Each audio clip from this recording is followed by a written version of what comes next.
အားလုံးပဲမင်္ဂလာပါအခုပြပြတော့မှာက electrical conductor တွေနဲ့ insulator တွေအကြောင်းပဲဖြစ်ပါတယ်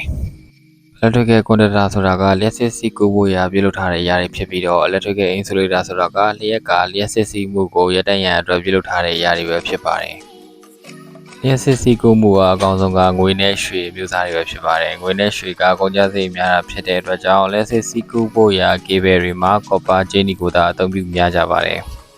electrical insulator တွေကလျှက်စစ်စီးကူးမှုမရှိစေရန်အတွက်ကြားခံ cover တစ်ခုအဖြစ်အသုံးပြုပေးရပါတယ်။ chemical အမျိုးမျိုးနဲ့ပြုလုပ်ထားတဲ့ rubber သား insulator တွေကို cable တွေအတွက်အသုံးများပါတယ်။ PVC polyvinyl chloride DHT double galvanized T-tape armor XMP chlorine polyethylene တွေကို cable insulation ဖြင့်အသုံးများကြပါတယ်။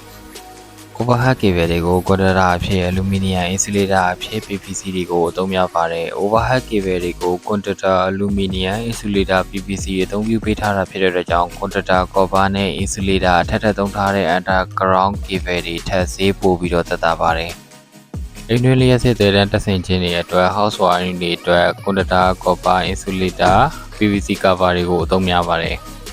Fire protection system တွေအတွက် cable တွေကို insulator အဖြစ် low smoke zero halogen chemical တွေကို insulator တွေကိုသုံးပေးကြပါတယ်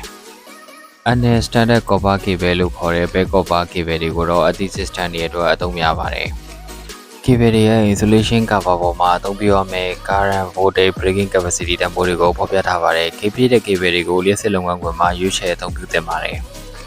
cable တွေမှာ armor cable နဲ့ unarmor cable ဆိုပြီးတော့နှစ်မျိုးရှိပါတယ် armor cable တွေကတော့ AWA aluminum wire armor SWA steel wire armor insulation တွေပါဝင်ပါတယ် AWA SWA insulation cover မပါတဲ့ cable တွေကိုတော့ non armor cable ဆိုပြီးတော့သတ်မှတ်ကြပါတယ် armor cable တွေကို high voltage transmission တွေ distribution line တွေမှာအသုံးများပြီးတော့non armor cable တွေကိုတော့ construction site တွေဖြစ်တဲ့ bini wiring system တွေအိမ်တွင်းလျှက်စစ်သက်ဆင်ခြင်းလုပ်ငန်းတွေမှာအသုံးများပါတယ်အဆောက်အဦတစ်ခုရဲ့ main အခန်းပြီး cable တွေအဖြစ် copper conductor XMP insulator XMP insulator CU XMP XMP